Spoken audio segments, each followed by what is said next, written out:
கருணாஸ் அப்படின்றவர் யாரு? ஸோ அவரோட லைஃப் ஸ்டோரி என்ன? கருணாஸ் எங்கேருந்து ஆரம்பிக்கிறார் லைஃபை? உண்மையாலுமே சொல்ல போனா கருணாஸ் வந்து ஒரு முரடை. இது நிறைய பேருக்கு தெரியாது. முரட்டு, அதாவது முரட்டு சிங்கிள்னு சொல்லுவாங்கல்ல, அந்த முரட்டு சிங்கிளை அதை வந்து சரியான சிங்கிளா மாத்துனது யாருன்னா கிரேஸ் தான். பாலா கூப்பிட்டு பார்த்துருக்காரு, ஆடிஷன் பண்ணியிருக்காரு. பாலாவோட ஸ்டைலே தெரியும்ல, அவர் மாதிரி ஆடிஷன்லாம் பண்ணியிருக்காரு. ஓகே, இந்த லொடுக்கு பாண்டி கேரக்டர்ல நீ நடி அப்படின்னு சொல்லி நந்தால வந்து அறிமுகப்படுத்துறாரு. அடுத்து தொடர்ந்து நிறைய வாய்ப்புகள் வருது. நந்தா படத்துல இவருடைய கேரக்டர் தனியா பார்ப்பாங்க எல்லாருமே, அந்த அளவுக்கு நடிச்சிருப்பாரு. லொடுக்கு பாண்டி மெஸ் அப்படி ஹோட்டல் வச்சிருந்தாரு சார், வடபழனியில இருந்துச்சு. கருணாஸ் தான் அதுக்கு ஓனரு, கருணாஸ் தான் அதை நடத்திட்டு இருந்தார். நிறைய பேர் போய் சாப்பிடுவாங்க. இன்னும் சொல்ல போனா நானே சாப்பிட்டுருக்கேன். கட்டுறது தமிழ்னு ஒரு படம் வந்துச்சு தெரியுமா உங்களுக்கு? சூப்பரான கேரக்டர் பண்ணியிருப்பாரு, செம்ம கேரக்டர் ஒன்று பண்ணியிருப்பாரு. அந்த கேரக்டர் பண்ணது மட்டும்தான் உங்களுக்கு தெரியும் போல. அந்த கட்டுறது தமிழ்ங்கிற படம் ராம் டைரக்ட் பண்ண படம், ஜீவா நடிச்ச படம். அந்த படத்தினுடைய தமிழகத்தினுடைய மொத்த உரிமையை வாங்கினது விநியோகஸ்தரா வந்து கருணாஸ் வந்து வாங்கினார். 2.25 கோடி ரூபா. இன்னைக்கு மறுபடியும் பாத்தீங்கன்னா டிஎம்கேல கருணாஸ்க்கு ஒரு சீட் கொடுக்க போறாங்க தெரியுமா?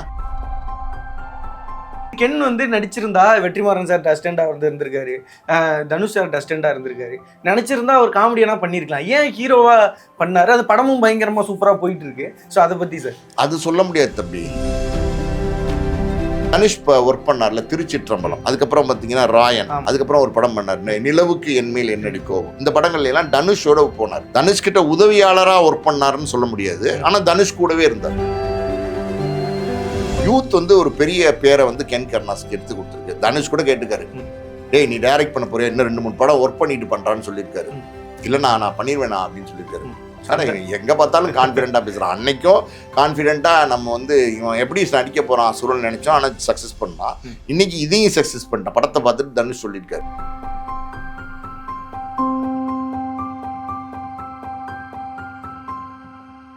கலர் கண்ணாடி வியூவர்ஸ் எல்லாருக்கும் மிகப்பெரிய ஒரு வணக்கம். இன்னைக்கு சோஷியல் மீடியா ஃபுல்லாக வந்து மிகப்பெரிய ட்ரெண்டாக இருக்கக்கூடிய வந்து யூத் இந்த படம் வந்துட்டு பார்த்துருப்பீங்க.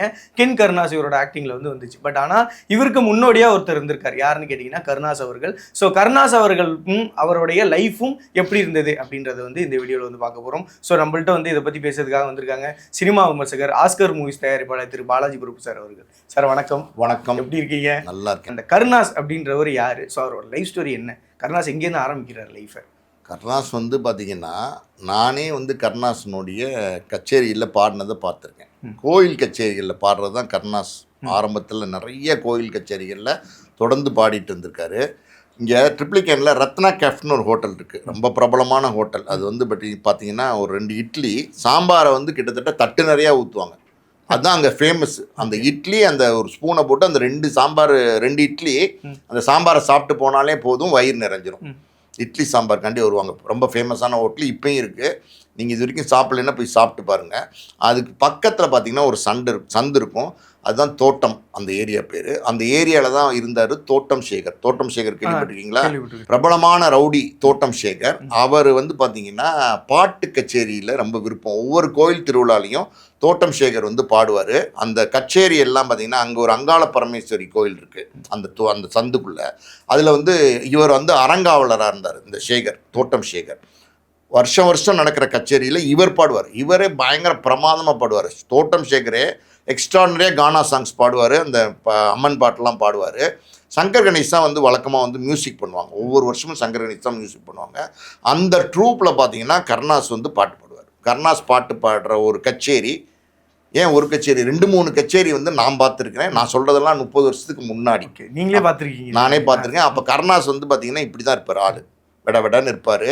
முடியை வந்து ரொம்ப ஷார்ட்டாக கட் பண்ணியிருப்பார். காதில் தோடு போட்டிருப்பார். குறுந்தாடி ஃப்ரெஞ்சு பேர்டு வச்சுருப்பார். ஆள் பார்த்தீங்கன்னா யாரா இவர் அப்படிங்கிற மாதிரி இருக்கும். அது கிட்டத்தட்ட ஆஃப்ரிக்கன் சொல்லுவாங்கல்ல, ஆஃப்ரிக்கன் மாதிரி இருப்பார். அவரோட கலரு நம்ம எதையும் விமர்சனம் பண்ணல, எல்லாம் பாசிட்டிவாக தான் சொல்கிறோம். அது பார்க்குறதுக்கே ஒரு மாதிரி வித்தியாசமாக இருப்பார். அப்போ கருணாஸ் வந்து பார்த்தீங்கன்னா ஒரு கைநட்டிக் ஹோண்டா வச்சுருப்பார். பழைய கைநட்டிக் ஹோண்டா. கைநட்டிக் ஹோண்டாலே இருக்கிறதுலே பழைய கைநட்டிக் ஹோண்டா. அது ஓடவே ஓடாது, ஆனால் எப்படியோ ரிப்பேர் பண்ணி ஓட்டுவார். அதை வாரம் வந்து பார்த்தீங்கன்னா மெக்கானிக் ஷாப்க்கு எடுத்துகிட்டு போயிடுவார். புதுப்பேட்டில் வந்து பார்த்தீங்கன்னா பாஷான்னு ஒரு 2 வீலர் மெக்கானிக் வந்து இருப்பார். அந்த பாஷாங்கிற 2 வீலர் மெக்கானிக்கிட்ட போய் வாரம் நிற்பார் கருணாஸ். என்ன வந்துட்டியா ஓடலையா அப்படின்னு சொல்லி மறுபடியும் சரி பண்ணி கொடுப்பாரு. ஒரு வாரம் ஓட்டுவார், மறுபடியும் போவார். இப்படி போய் பார்த்தீங்கன்னா அவரோட சேர்ந்து இவருமே வந்து 2 வீலர் மெக்கானிக் மாதிரி உதவி செய்ய ஆரம்பிச்சிட்டார். இதெல்லாம் வந்து கருணாசனுடைய ஆரம்ப கட்ட காலகட்டங்கள். அடுத்தடுத்து கருணாஸ் வந்து பார்த்தீங்கன்னா கிராமிய பாடல்கள் நல்லா பாடுவார். கிராமிய பாடல்கள்லேருந்து பார்த்தீங்கன்னா இந்த நம்ம ராப் பாடல்கள், அதுக்கப்புறம் கானா பாடல்கள் இதெல்லாம் பாட ஆரம்பித்தார். நிறைய பாடல்கள் வந்து கருணாஸ் பாடின பாட்டெல்லாம் அந்த காலத்தில் ஹிட் ஆச்சு. கருணாஸ் அப்படின்னா எல்லா கோயில் கச்சேரிலையும் நீங்கள் பார்க்கலாம். எந்த கோயில் கச்சேரியாக இருந்தாலும் நீங்கள் பார்க்கலாம். அந்த பாட்டெல்லாம் பயங்கர ஹிட் ஆகும். கருணாஸ்க்குனே ஒரு ஃபேன்ஸ் இருப்பாங்க. அந்த மாதிரி நிறைய பாடல்கள் பாடிட்டு இருக்கிற காலத்தில் தான் பார்த்தீங்கன்னா மேஸ்ட்ரோன்னு ஒரு இசைக்குழு வந்து கருணாஸ் வந்து ஆரம்பிக்கிறாரு. அதனுடைய ஆஃபீஸ் எங்கே இருந்துச்சுன்னா ராம் தேட்டர், இங்கே பவர் ஹவுஸ் கிட்ட ராம் தேட்டர்னு இருந்துச்சு ஒரு காலத்தில். இப்போ வந்து ராம் கல்யாண மண்டபம்னு இருக்குது. அது கல்யாண மண்டபமாக மாற்றிட்டாங்க. அந்த அந்த அந்த அந்த ராம் தேட்டருக்கு பக்கத்தில் ஒரு பில்டிங்கில் ஒரு 2nd ஃப்ளோரில் மாடியில் ஒரு சின்னதாக ஒரு ஆஃபீஸில் இந்த இசைக்குழு வச்சுருப்பார். புக்கிங்ஸ் வரும். கோயில் திருவிழா தான், வேறு கல்யாண புக்கிங்லாம் கூட மாட்டாங்க. கோயில் திருவிழா புக்கிங்ஸ் வரும், உடனே போவார். அப்படி இந்த மாஸ்ட்ரோ அப்படிங்கிற இசைக்குழுவில் கருணாஸோடு சேர்ந்து பாட வந்தவங்க தான் கிரேஸ். இவ்வளோ டீட்டெயில் இருக்கு சார், சூப்பர் சார். அந்த அந்த கிரேஸ் தொடர்ந்து நிறைய கோயில் திருவிழாவில் பாடுறாங்க. அப்புறம் பாப் சாங்ஸு, இந்த ஆடியோஸ் கேசட் வெளியிடுவார். அப்போல்லாம் கேசட் வந்து பார்த்திங்கன்னா நிறைய கேசட்டு, அதாவது கானா பாட்டு, அதுக்கப்புறம் பார்த்திங்கன்னா இந்த மாதிரியான ரேப் பாட்டெல்லாம் வந்து கருணாஸ் பாடி கேசட் வெளியிடுவார். ரொம்ப பாப்புலராக இருந்துச்சு. ஆள் பார்க்குறதுக்கு ஒரு சைஸாக தினுசாக இருப்பார். நான் சொன்னேன்ல ஆஃப்ரிக்கன் மாதிரி இருப்பார். அந்த கிரேஸ் இவங்களுக்குள்ள ஒரு காதல் அந்த அந்த அந்த கச்சேரியில் தான் ஆரம்பிக்குது. அதுக்கப்புறம் பார்த்திங்கன்னா திருமணத்தில் முடிஞ்சிடுது. உண்மையாலுமே சொல்லப்போனால் கருணாஸ் வந்து ஒரு முரடை. இது நிறைய பேருக்கு தெரியாது. முரட்டு, அதாவது முரட்டு சிங்கிள்னு சொல்லுவாங்கள்ல, அந்த முரட்டு சிங்கிளை அதை வந்து சரியான சிங்கிளாக மாற்றினது யாருன்னா கிரேஸ் தான். கிரேஸ் வந்து ரொம்ப அஃபெக்ஷனாக இருப்பாங்க. அதாவது அவ்வளவு அன்பு பாசம் கருணாஸ் மேலே, குழந்தைங்க மேலே, அதாவது கென் மேலே, இவங்க மேலையெல்லாம் பார்த்தீங்கன்னா ஒரு பெண் இருக்காங்க, அவங்க டென்டல் டாக்டர். அவங்க இந்த அந்த அந்த கருணாஸ் உடைய இவ்வளோ பெரிய வளர்ச்சிக்கு அது வந்து கிரேஸ் தான் காரணம். சொல்லுவாங்கல்ல, ஒவ்வொரு ஆணினுடைய வளர்ச்சிக்கும் ஒரு பெண் பின்னாடி இருப்பாங்க அப்படின்னு சொல்லுவாங்கல்ல. அந்த மாதிரி பார்த்தீங்கன்னா கிரேஸ் இல்லைன்னா கருணாஸ் இவ்வளோ தூரம் வளர்ந்துருக்கவும் முடியாது, இவ்வளோ பெரிய உச்சத்தை அடைஞ்சிருக்கவும் முடியாது, சினிமாக்குள்ளே வந்திருக்க முடியாது. இன்றைக்கி அரசியல்லே வந்து கருணாஸ் சோபிக்கிறார் அப்படின்னா எல்லாத்துக்கும் கிரேஸ் தான். அதாவது கருணாஸுக்கு கிரேஸ் மனைவியாக கிடைச்சது காட்ஸ் கிரேஸ். அப்படி சொல்கிறீங்க. சரி சார், இப்போ நான் என்ன கேட்குறேன்னா, இப்போ கச்சேரிகள்லாம் தொடர்ந்து பாடிட்டே இருக்காரு. இவர் எப்படி சார் சினிமாவுக்குள்ளே எப்படி வர்றாரு? ஸோ அதுக்கப்புறம் வந்து காமெடியெல்லாம் நிறைய பெர்ஃபார்ம் பண்ணுறாரு. இவங்க சொன்ன மாதிரி முரட்டாளு அவர் எப்படி காமெடியனா பெர்ஃபார்ம் பண்ணுறாரு? ஏன்னா காமெடின்றது மிகப்பெரிய அவமானங்களை சந்திக்கணுன்றதெல்லாம் நிறைய சொல்லுவாங்க. ஸோ எந்த அளவு அது எங்கே இருந்தாரு? அதாவது இந்த அம்பிகா எம்பையர் ஹோட்டல் இருக்குல்ல, கோயம்பேடு பக்கத்தில் இருக்கும், பஸ் ஸ்டாண்ட் பக்கத்தில், பழைய பஸ் ஸ்டாண்ட் பக்கத்தில், அதை ஒட்டி ஒரு சந்து போகும், சின்ன சந்து மாதிரி, கொஞ்சம் ஒரு ரெண்டு அது எக்ஸாக்டாக தெரில. அந்த சந்தில் ஒரு சின்ன ஒரு ஃப்ளாட்டில் வந்து ஒரு சிங்கிள் பெட்ரூம் ஃப்ளாட்டில் கருணாஸு, கிரேஸு இவங்கெல்லாம் இருந்தாங்க. ஆரம்பத்தில் திருமணமாக இருந்தாங்க. அதுக்கு பக்கத்தில் பார்த்தீங்கன்னா நிறைய உதவி இயக்குநர்கள் இவங்கெல்லாம் இருந்தாங்க. ஒரு செட் ஆஃப் பீப்புள்ஸு, இயக்குநர்கள் வர்றதும் போகிறதுமா இருப்பாங்க. அந்த மாதிரி தான் பார்த்தீங்கன்னா அந்த கூட்டத்துக்குள்ளே பாலா இருந்திருக்காரு. டேரக்டர் பாலா இன்னும் பல இயக்குநர்கள்லாம் ஒன்றா உட்காந்து அசிஸ்டன்ட் டேரக்டராக இருக்கும்போது டிஸ்கஸ் பண்ணுறது, பேசுறது, இப்படி இருந்திருக்காங்க. அது மாதிரி ஒரு ஃப்ரெண்ட்ஷிப்பு. அது அடிக்கடி பாலா வந்து வந்துட்டு போவார். பாலா வந்து பார்த்தீங்கன்னா சேதுக்கு அப்புறம் நந்தா பண்ணுறாரு. சேது படம் பண்ணதுக்கப்புறம் கூட அந்த ஃப்ரெண்ட்ஷிப் வந்து நிலச்சிருக்கு.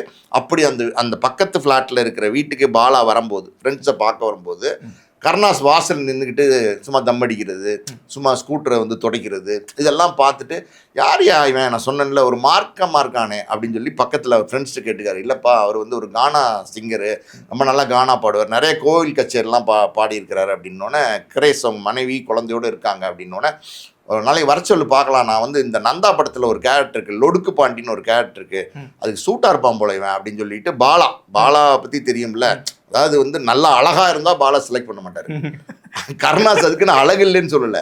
கருணாஸ் மாதிரி இப்போல்லாம் பாருங்க எப்படி இருக்காரு பாருங்க, எப்படி இருந்த கருணாஸ், அந்த ஃபோட்டோலாம் நீங்கள் அந்த காலத்தில் இந்த கருணாஸ் இப்போ மீசை ஈசெல்லாம் முறுக்கிட்டு தாடியெல்லாம் வச்சுக்கிட்டு அப்படியே ஜெகஜோதியா ஜொலிக்கிறார் பாருங்க. அதுதான் ஒரு மனுஷனோட வாழ்க்கை, ஒரு மனுஷனுடைய வெற்றி. அதை கொடுக்கணும், அதை கொடுத்தாதான் அது உண்மையான வெற்றி. நான் சொன்ன மாதிரி துணைவியார் வந்து ரொம்ப சப்போர்ட் கருணாஸ்க்கு. ஸோ அந்த மாதிரி ஒரு கேரக்டரை பார்த்தோன்னா பாலா கூப்பிட்டு பார்த்துருக்காரு, ஆடிஷன் பண்ணியிருக்காரு. பாலாவோட ஸ்டைலே தெரியும்ல, அவர் மாதிரி ஆடிஷன் எல்லாம் பண்ணியிருக்காரு. ஓகே, இந்த லொடுக்கு பாண்டி கேரக்டர்ல நீ நடி அப்படின்னு சொல்லி நந்தால வந்து அறிமுகப்படுத்துறாரு. அடுத்து தொடர்ந்து நிறைய வாய்ப்புகள் வருது. நந்தா படத்துல இவருடைய கேரக்டர் தனியா பார்ப்பாங்க எல்லாருமே, அந்த அளவுக்கு நடிச்சிருப்பாரு, ஒரு மாதிரி பர்ஃபார்ம் பண்ணியிருப்பாரு. இன்னொரு படத்துல கூட பாத்தீங்கன்னா திருடையோ என்னமோ போவாரு, நொண்டி நொண்டி போவாரு, எந்த படம்னு மறந்து போச்சு. அப்ப கேட்பாரு அந்த வீட்டுல பாத்தீங்கன்னா, மாமி ஃபில்டர் காஃபியா அப்படின்னு கேட்பாரு. உனக்கு இந்த என்னமோ சொல்லி டைலாக் சொல்லி திட்டுவாங்க. அந்த மாதிரி அந்த கருணாஸா இந்த கருணாஸ் அப்படிங்கிறது நினைக்கிற அளவுக்கு பார்த்தீங்கன்னா மாறி இருக்காரு. அடுத்த படங்கள் பார்த்தீங்கன்னா ஹீரோவா அடிக்கணும்னு ஆசை. இங்கே தான் சார் அவரே ஒரு இடத்துல வேற சொல்லியிருக்காரு, நம்ம தப்பு பண்ணிட்டோம் அப்படின்ட்டு. ஸோ அவர் ஏன் டேர்ன் டு ஹீரோ? ஏன்னா இப்போ காமெடி ஆக்டர் ஹீரோ பண்ணால் மோஸ்ட்லி ஏற்றுக்க மாட்டாங்க, ஒரு சிலர் தான் வந்து அக்செப்டபுளாக இருக்குது. இப்போ வந்த கிராஃபும் எடுத்திங்கன்னா பெருசாக இல்லை. ஆனால் இவர் ஏன் திடீர்னு வந்து ஹீரோவாக மாறுறாரு? அது சம்மந்தமாக அதுக்கப்புறம் இண்டஸ்ட்ரிக்குள்ளேயே இல்லை, இது ஏன் ஹீரோவாக ஏன் மாறினாரு? எல்லாருக்குமே ஹீரோவை மாறுற ஒரு ஆசை வருங்க. ஒரு காலத்தில் பார்த்தீங்கன்னா சுருளிராஜன் ஹீரோவை மாறி இருக்காரு, தேங்காய் சீனிவாசன் ஹீரோவை மாறி இருக்காரு, அதுக்கப்புறம் பார்த்தீங்கன்னா கவுண்டமணி ஹீரோவை மாற்றிருக்காரு, செந்தில் ஹீரோவை மாறி இருக்காரு, வடிவேலு ஹீரோவை மாறி இருக்காரு, சந்தானா ஹீரோவை மாறி இருக்காரு, சூரி ஹீரோவை மாறி இருக்காரு, யோகி பாபு ஹீரோவை மாறி இருக்காரு. இவங்கெல்லாம் மாறி இருக்காங்களா இல்லையா? அதே மாதிரி ஒரு காலகட்டத்தில் ஹீரோங்கிறது சினிமாவில் ஒரு டாப், அது அந்த உச்சம், அதை வந்து அடையணும்னு எல்லாருமே ஆசைப்படுவாங்க. அது காமெடி கலந்த கதை. நானே பார்த்தேன், திண்டுக்கல் சாரதி அப்படின்னு ஒரு படத்தில் முதல்ல ஹீரோவை நடிக்கிறாரு, ஒரு ப்ரொடியூசர் ப்ரொடியூஸ் பண்ணுறாரு. அது கொஞ்சம் பேசப்பட்டது, அந்த படம் நல்லா இருக்கும், கொஞ்சம் பேசப்பட்டது. கருணாஸை வந்து ஏற்றுக்கிட்டாங்க, மக்கள் வந்து ஏற்றுக்கிட்டாங்க. அது நல்ல வெற்றி படம் தான். திண்டுக்கல் சாரதி படத்தில் நல்ல டிஃப்ரெண்ட்டாக நடிச்சிருப்பாரு. அப்போ அந்த நடித்த காலத்தில் பார்த்தீங்கன்னா கருணாஸை பற்றி இன்னொரு ஸ்பெஷல் நியூஸு நிறைய பேருக்கு தெரியுமான்னு தெரியாது. இந்த திண்டுக்கல் சாரதின்னு நடிக்கிறதுக்கு முன்னாடி லொல்லு பாண்டின்னு கேரக்டர் நடித்தார் இல்லையா நம்ம நந்தால, அந்த பேரில் லொடுக்கு பாண்டிங்கிற பேரில் பார்த்தீங்கன்னா ஒரு ஹோட்டலே வச்சுருந்தார், லொடுக்கு பாண்டி மெஸ். அப்படி ஹோட்டல் வச்சுருந்தாரு சார், வடபழனியில் இருந்துச்சு. கருணாஸ் தான் அதுக்கு ஓனரு, கருணாஸ் தான் அதை நடத்திட்டு இருந்தார். நிறைய பேர் போய் சாப்பிடுவாங்க. இன்னும் சொல்ல போனால் நானே சாப்பிட்ருக்கேன். மெஸ்ஸுன்னு போட்டிருந்தாலே உள்ளே போயிடுவேன் நான். ஹோட்டல்னு போட்டிருந்தா யோசிப்பேன்.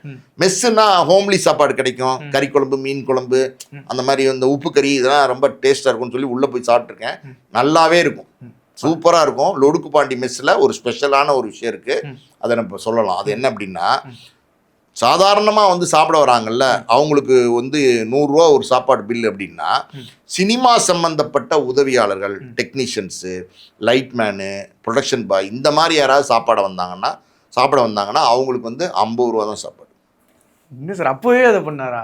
பாதி தான் கொடுத்துருக்காரு. சாதாரணமாக வெளியில் இருக்கிறவங்க வந்து சாப்பிட்டாங்கன்னா 100 ரூபா, ஒரு பேச்சு சொல்கிறேன். சினிமா சம்பந்தப்பட்டவங்க வந்து சாப்பிட்டாங்கன்னா 50 ரூபா, பாதி. இப்படி ஒரு தகவல் யாருக்குமே தெரியாது. உண்மையாக பண்ணிட்டு இருந்தாரு. நான் அந்த ஹோட்டலில் சாப்பிட்ருக்கேன், ஆனால் நான் வந்து டிஸ்கவுண்ட் வாங்கலை. அதே மாதிரி இன்னொரு விஷயம் என்னென்னா, பெங்களூர் போயிட்டு ஒரு தடவை வந்துட்டு இருக்கோம் நைட்டில், ரொம்ப லேட் நைட், ஒரு 11:30 மணிக்கிட்ட ஆயிடுச்சு நைட்டு. சாப்பிடாம வந்துட்டோம். சென்னை ரீச் பண்ணிடலாம் அப்படின்னு சொல்லும்போது ஸ்ரீவில்லிபுத்தூர் இருக்குல்ல, அது வரைக்கும் வந்தாச்சு. ஆனால் பசி அதுக்கு மேலே தாங்க முடியல. ஏன்னா அது எங்கேயுமே ஹோட்டல் இனிமேல் 12:30 மணிக்கு கிடைக்காது. ஹைவேஸில் சின்ன கடைகள்லாம் இருக்கும், அந்த என்ன சொல்கிறது, பரோட்டா கடை, ஒரு ஆம்லெட்டு, கலக்கி அந்த போடுற கடைங்க இருக்கும். இந்த மாதிரி ஒரு நல்ல ஒரு ஹோட்டல் கிடைக்காது. ஃபேமிலியோடு போயிருந்தோமா, ஸோ அதனால் என்னடா இந்த ஹோட்டல் கிடைச்சா நல்லா இருக்குமே அப்படின்னா டக்குன்னு ஒரு போர்டு கண்ணில் பட்டுச்சு. என்னன்னு போர்டுன்னு பார்த்தா திண்டுக்கல் சாரதின்னு போட்டுச்சு. என்னடா இது கருணாஸ் நடித்த படமாச்சே, இங்கே ஒரு ஹோட்டல் திண்டுக்கல் சாரதி இருக்கேன், நிறுத்துன்னு சொல்லிட்டு கார் அங்கே நிறுத்தி உள்ளே போய், என்னங்க ஃபுட்டெல்லாம் இருக்கா அப்படின்னா, இருக்குங்க, டிஃபன்லாம் இருக்குது அப்படின்னாங்க. 11:30 மணிக்கு. சரி வாங்கன்னு எல்லாரும் உட்காந்துருந்தோம், கூட்டம் கொஞ்சம் பேர் இருந்தாங்க. அப்போ பேசிகிட்டே இருக்கும்போது, என்னங்க திண்டுக்கல் சாரதின்னு இருக்குது அப்படின்னு அந்த சர்வ் பண்ணுறவர்கிட்ட கேட்டோம். சார் இது கருணாஸ் தெரியுமா உங்களுக்கு, நடிகர் கருணாஸ்? ஆமாம், அவரோட ஹோட்டல். சரி, எனக்கே ஷாக்காச்சு. என்னடா அது ஸ்ரீபெரும்புத்தூர்ல வந்து இப்படி ஒரு ஹோட்டல் வச்சிருக்காரு. அவரு வீடியோ பார்த்தாருன்னா அவரே ஷாக் ஆவாரு, எப்படி இது எல்லாத்தையும் கரெக்டா பின் பாயிண்ட் கண்டுபிடிச்சாங்க அப்படின்ட்டு. அது நான் அந்த ஹோட்டல் டேஸ்ட் கூட நல்லா இருந்துச்சு. சொல்றேன், இந்த மாதிரி ஹோட்டல் பிஸ்னஸ் பண்ணாரு நிறைய, அதாவது டேப் பண்ணி, ஆடியோஸ் ரெக்கார்ட் பண்ணி, அடுத்தடுத்து கஷ்டப்பட்டு சினிமாவில் வராரு. இந்த ஹீரோவா ஒரு படம் கிளிக் ஆனோன்னா சொந்த படம் எடுக்கிறாரு, அம்பா சமுத்திரம் அம்பானி. அது படமும் நல்லா தான் இருக்கும், நான் பார்த்தேன். அந்த பீரியடில் எல்லா படத்தையும் பார்த்துருவேன், விட்டுற மாட்டேன். அப்படி அந்த படமும் நல்லாயிருக்கும். ஆனால் அவருக்கு லாஸ், கருணாஸ் கிளாஸ். சொந்த படம் எடுத்தவங்க யாருமே வந்து லாபத்தோடு போனதா சரித்திரமே கிடையாது. கருணாஸுக்கும் லாஸு. அப்போ அதே காலகட்டத்தில் சினிமா தான் சொல்கிறேன்ல, சினிமா இந்த கலை அப்படின்னு சினிமான்னு சொல்கிறதோட கலையை நேசிக்கிறாங்கல்ல, அந்த கலையை நேசிக்கிறவங்களுக்கு வந்து இதெல்லாம் வந்து அது இன்பானா வரும், உள்ளே இருந்து வரும். அந்த மாதிரி பார்த்தீங்கன்னா கருணாஸ் வந்து இந்த சினிமா, இந்த கலை, இந்த இதில் ஊறி கிடந்தார். கட்டுறது தமிழ்னு ஒரு படம் வந்துச்சு தெரியுமா ஆமா உங்களுக்கு? சார், சூப்பரான கேரக்டர் பண்ணியிருப்பார், செம்ம கேரக்டர் ஒன்று பண்ணியிருப்பார் அந்த படத்துல. அந்த கேரக்டர் பண்ணது மட்டும்தான் உங்களுக்கு தெரியும் போல. அந்த கட்டுறது தமிழ்ங்கிற படம் ராம் டைரக்ட் பண்ண படம், ஜீவா நடித்த படம். அந்த படத்தினுடைய தமிழகத்தினுடைய மொத்த உரிமையை வாங்கினது விநியோகஸ்தரா வந்து கருணாஸ் வந்து வாங்கினார். 2.25 கோடி ரூபா தெரியுமா உங்களுக்கு? ஆனா அந்த படம் பெருசா இப்ப பேசப்படுது. பல நேரங்கள்ல அன்பே சிவம் இப்ப பேசப்படுது. அந்த கமலஹாசன் ஒரு படம் நடிச்சாரு, கடவுள் பாதி மிருகம் பாதி ஆள வந்தான், அது இப்ப பேசப்படுது.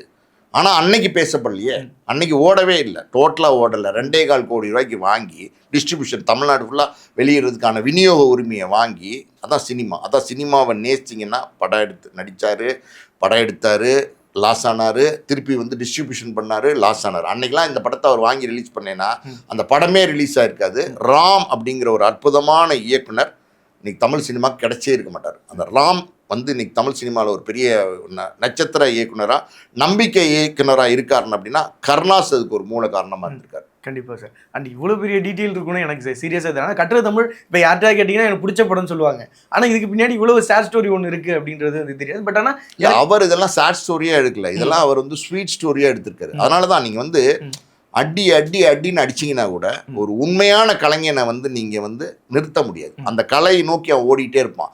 அதுக்கு உதாரணம் தான் வந்து கருணாஸ். கருணாஸோடைய கலை எங்கே தொடங்குச்சு? கானா பாட்டு பாடுறதுலேருந்து, கோயில் வந்து சாமி பாட்டு பாடுறதுலேருந்து தொடங்குச்சு.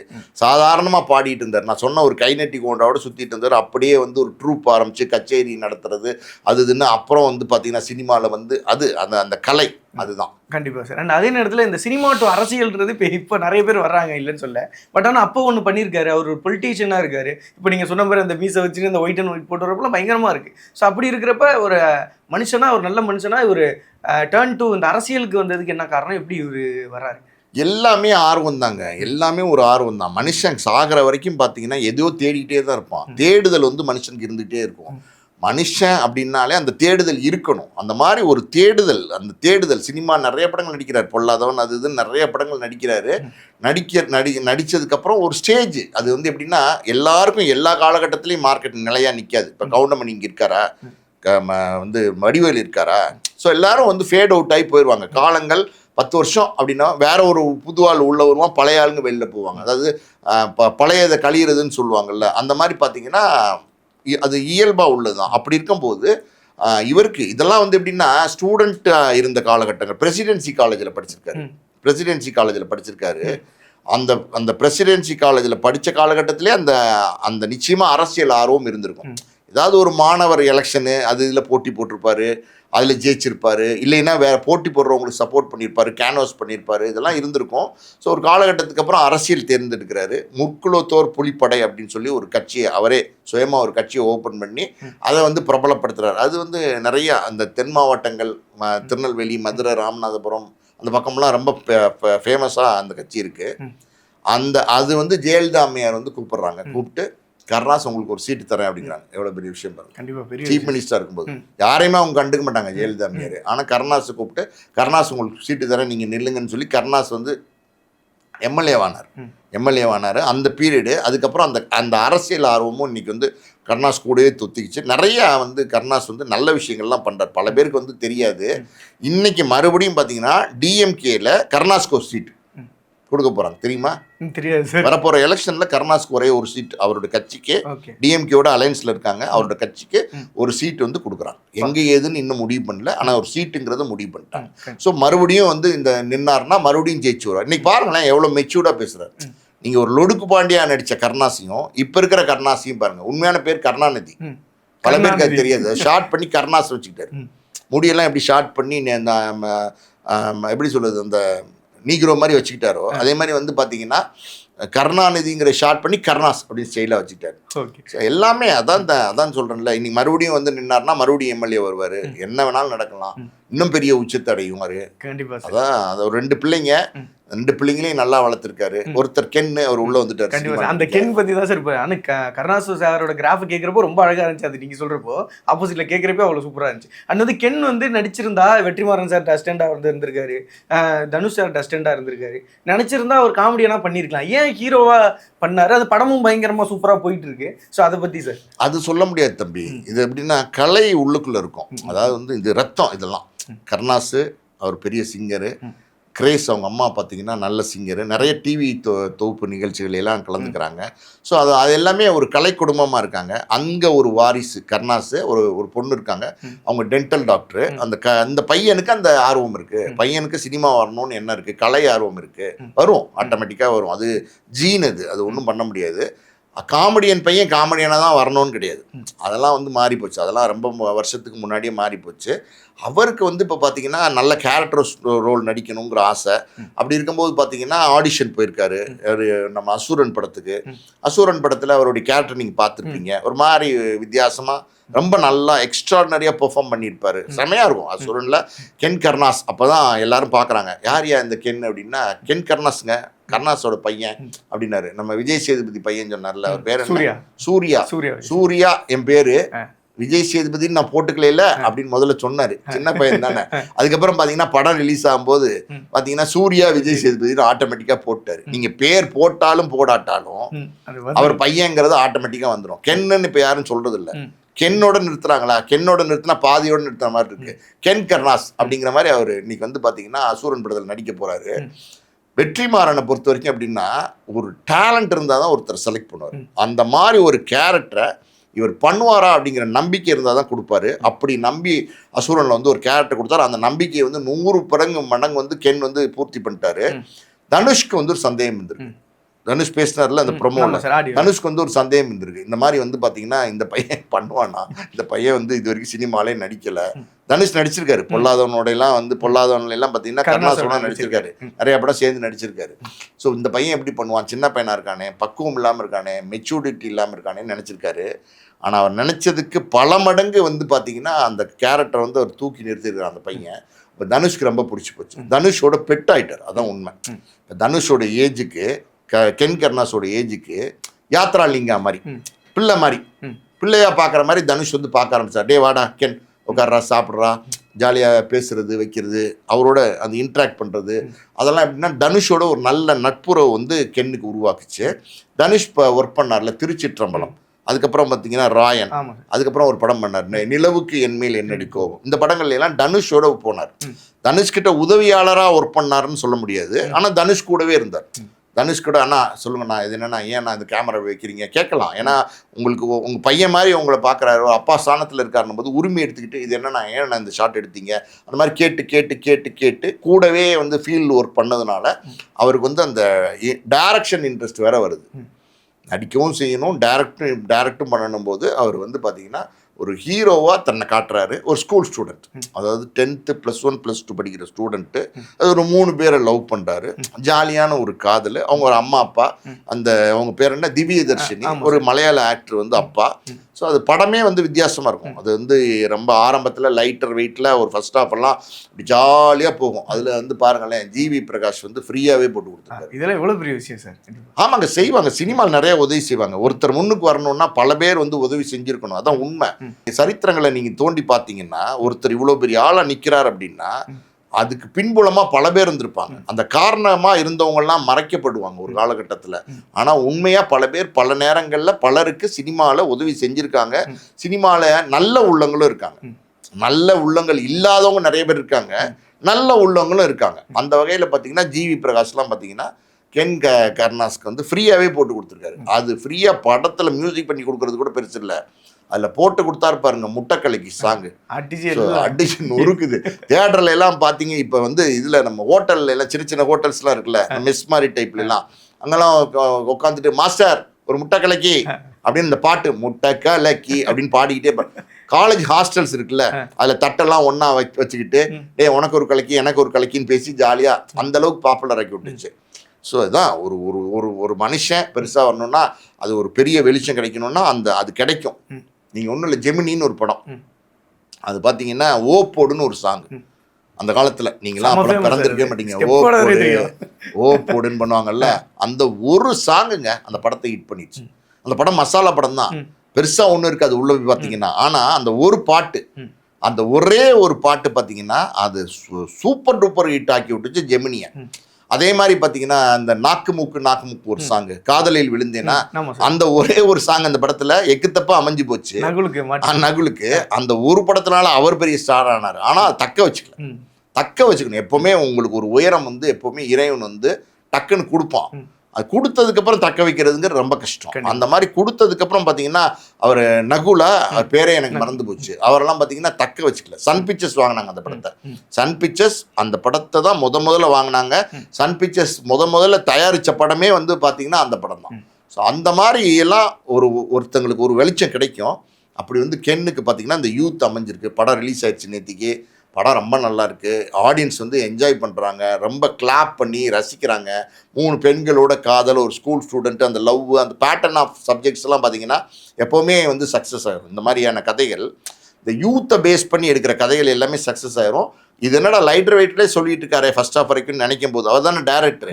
செகண்ட் ஹாஃப்லாம் பார்த்தீங்கன்னா அப்படியே ஃபீலிங்ஸ் டோட்டலாக வந்து கனெக்ட் பண்ணுறாரு. ஹியூமன் ஃபீலிங்ஸோட கனெக்ட் பண்ணி நிறைய காட்சிகள், குடும்ப காட்சிகள், அழுத்தமான காட்சிகளை எல்லாம் வச்சு பிரமாதமாக பண்ணியிருக்காரு. அது ஒரு கிளைமேக்ஸு. அது நம்ம சொன்னால் கதை ரிவீல் ஆயிரும், ரிவ்யூ மாதிரி ஆயிரும்.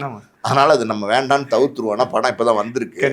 யூத் வந்து ஒரு பெரிய பேரை வந்து கென் கருணாஸ்க்கு எடுத்து கொடுத்துருக்கு. தனுஷ் கூட கேட்டுக்காரு, டேய் நீ டைரக்ட் பண்ண போறியா, இன்னும் 2-3 படம் ஒர்க் பண்ணிட்டு பண்ணுறான்னு சொல்லியிருக்காரு.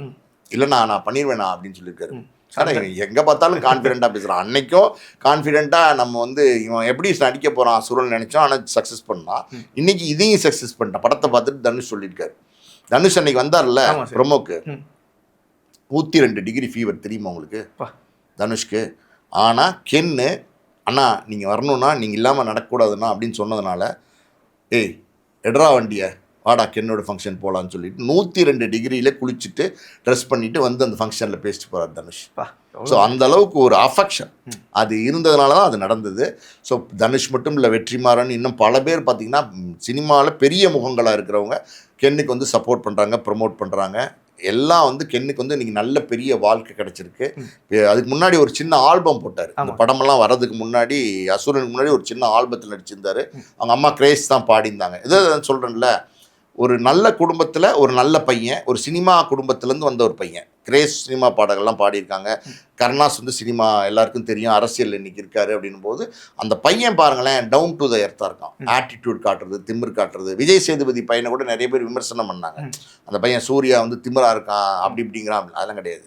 சின்ன பையன், மெச்சூரிட்டி கம்மி. ஆனால் ஒரு வாழ்க்கை வரும்போது அங்கே நீங்கள் நிதானமாக இருக்கணும். அப்படி பார்த்தீங்கன்னா இது வரைக்கும் நான் வந்து கென்னுக்கிட்ட எந்த மைனஸும் பார்க்கல. நல்ல யூத் பாய், நல்ல வெல் பிஹேவ்டு பாய், நல்ல கேரக்டரோட நல்லா அழகாக நடந்துக்கிறான். படமும் சக்ஸஸ், யூத் பெரிய சக்ஸஸ்ஸு, கிராண்ட் சக்ஸஸ்ஸு. அடுத்தடுத்த தளங்களை அடையணும், அடுத்தடுத்த வெற்றிகளை அடையணும். அது அவருடைய திறமை, அது திறமைக்கு கிடைச்ச வெற்றி தான் அது. நிறைய பேர் என்ன சொல்கிறாங்கன்னா நெப்போட்டிசம், அதாவது வந்து அது கருணாஸோட பையன், அதனால் கென் கருணாஸ்க்கு வாய்ப்பு கிடைச்சிருச்சு, இது எல்லாருக்கும் கிடைச்சிருமா? அப்படி கிடையாது. ஒரு விஷயம் கிடைச்சாலும் கிடைக்காட்டாலும் அதை தக்க வச்சுக்கிறதுங்கிறது நம்ம கையில் தான் இருக்குது. இது வந்து எப்படின்னா ஒரு விசிட்டிங் கார்டு மாதிரி தான். அப்பாவோட பேருங்கிறது ஒரு விசிட்டிங் கார்டு தான். நீங்கள் உங்களோட திறமை தான் உங்கள் முகத்தை வந்து எடுத்துகிட்டு போய் மக்கள்கிட்ட சேர்க்கும். அந்த மாதிரி பெரிய வெற்றி அடைஞ்சிருக்கு. தொடர்ந்து அது இப்போ எப்படி இருக்காரோ அதே மாதிரி நடந்து அந்த வெற்றியை காப்பாற்றிக்கணும். தமிழ் சினிமாவில் ஒரு தவிர்க்க முடியாத ஒரு முக்கியமான ஹீரோவாக கென் வரணும். கண்டிப்பாக சார், உங்களோட வாழ்த்துக்கள். அண்ட் வந்து அதே நேரத்தில் கென் பற்றியும் கென் கருணாஸ் பற்றியும் ஒரு விரிவான நிறைய நல்ல தகவல்களை எங்களுக்கு கொடுத்ததுக்கு மிகப்பெரிய ஒரு நன்றி சார். நன்றி.